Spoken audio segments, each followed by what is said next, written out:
This is a continuation of a video that I made yesterday about the relay that operates the starter motor bypass for the resistor grid. And I was talking to an owner last night, and he said, why not just put a diode in the blue with yellow wire rather than the relay arrangement? You know, wouldn't that accomplish the same thing to prevent the white wire from backfeeding through blue with yellow and triggering the starter solenoid? And the answer is yes. In theory, that should work perfectly. In fact, I think that's the way the car was originally designed. All the evidence I see points to the relay arrangement being a last-minute addition to the design. I think the car, as originally designed, was supposed to have a diode in blue with yellow.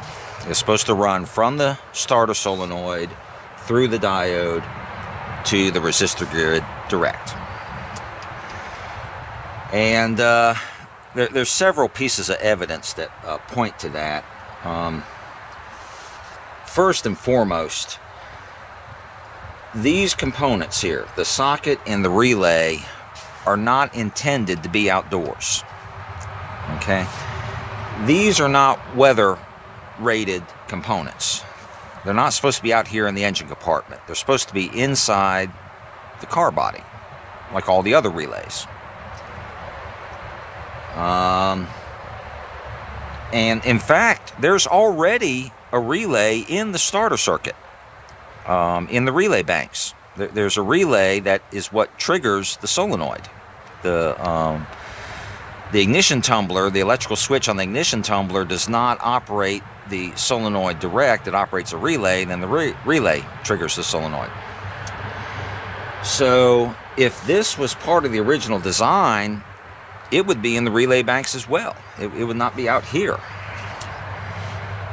where it's not weather protected. Moreover, I don't have the bracketry that runs across the back of the car, the original bracketry. But if you look at the original bracketry, it's pretty clear that the resistor grid was part of the original bracket design. It's the part of the bracket that holds the resistor grid is very intentional. It even has a little shield over the top of the resistor grid to keep like rainwater off of it. But the little metal tab that holds the socket looks like it was tacked on to a bracket that was already designed. The metal tab that holds the socket does not appear intentional the same way the portion of the bracket that holds the resistor grid looks. And then the most significant piece of evidence, I think, is the inline harness connector. This blue with yellow wire is amazing. It does not run from the starter solenoid directly up to here. What it does is it runs from the solenoid to one of the bulkhead connectors. I can't remember which one. Yellow, maybe. One of the bulkhead connectors, it runs from the solenoid up to the bulkhead connector. Then behind the bulkhead connectors, there's a loop of wire before it comes back out another bulkhead connector and comes over here. You know, all fine and good, but if you're going to do that, why not just run it directly to here? Why have the inline harness connector? You know, the white wire runs from the bulkhead connector direct. There's no inline harness connector on the white wire. So why is there an inline harness connector on the blue with yellow wire? And the reason, I think, is because it was originally supposed to have a diode. These are the diodes that our car uses. They're scattered throughout the car. And the way they're designed is they go between two quick connects in an inline harness connector, just like the one that's in the engine compartment here. So that's the female end of the diode. So your male spade plugs in there, and then there's the male spade on the diode that plugs in that, and then off it goes. In fact, if you ever want to bypass one of our diodes, you just pull it out and plug the two quick connects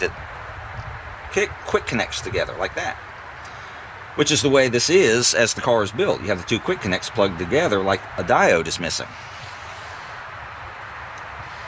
So I think that this is the way it was originally intended to be. It runs from the starter solenoid through a diode to the bypass. And that would also explain why the wiring diagram is the way it is. I mean, surely the people who put the wiring diagram together knew that you couldn't run directly from here to the solenoid without backfeeding it. They had to have been smarter than that. So I could see there being a diode symbol, the little triangular diode symbol, in the wiring diagram. The decision is made to eliminate the diode, so they just white out the triangular symbol, leaving us with the diagram that we know, and that obviously goes to publication before all this is cobbled together. So the question then becomes, well, why didn't they do this? I mean, it's a whole lot simpler than this relay arrangement. And I suspect that the reason they did not do that is these diodes suck up a tremendous amount of voltage. These diodes drop your circuit 2 to 3 volts. And for example, if you're still running incandescent bulbs in your courtesy lights, your dome lights, the circuit passes through the diodes that are down by the accelerator pedal. The only purpose of those diodes is to prevent the door edge lights from a closed door from illuminating when the opposite door is opened. That's the only purpose of those diodes. And if you've ever noticed that your dome lights, your incandescent dome lights, are a little bit dim, the reason is because they've only got about 9 volts. You have battery voltage on the purple wire. It passes through those door edge light diodes, and then on the opposite side of those diodes where it goes to the dome lights, you've lost about 3 volts from the battery voltage. So that's why your courtesy lights are dim. In fact, you could bypass those diodes. Just pull one of them out, plug the two quick connects together direct, and you will notice that your dome light is suddenly much brighter. If you have an incandescent bulb in it, you'll notice that it's suddenly much brighter. And the reason is because now you're running full battery voltage through the dome light rather than the 9 volts reduced by the diode. And I suspect that that's what they discovered. I suspect that when they're designing the car and testing the car and they have the diode sitting here,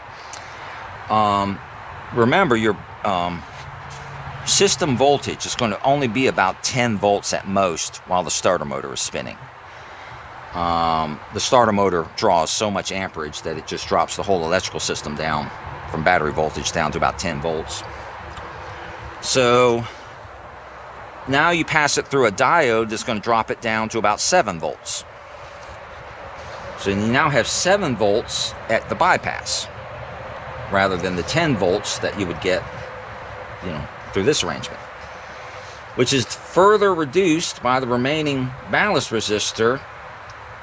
So now on white with yellow, you probably only have 4, maybe 5 volts going out to the ignition coil, which, you're not going to start the engine, certainly not reliably, with only 4 or 5 volts going into the ignition coil. So I suspect that during the car's development, when they had this arrangement in the starter bypass, they discovered that they just were not able to start the car consistently and reliably. And so they pulled the diode out. The wiring harness has already been made for a diode. So they just pulled the diode out, plugged the 2 quick connectors together, just like the courtesy light diode if you want to bypass it. And probably between the point of whiting out the diode symbol on the wiring diagram and designing this, the wiring diagram went to press with the erroneous blue-yellow direct.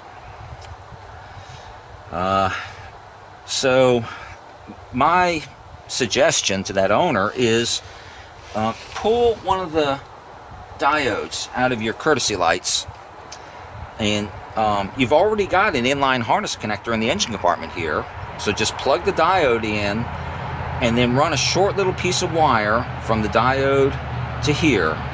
Don't use this female. Plug that into the wiring harness and then make a short little jumper that goes from here to here and see what happens. And you may discover that the engine does not start consistently, if at all. And if that's the case, then there's your answer right there.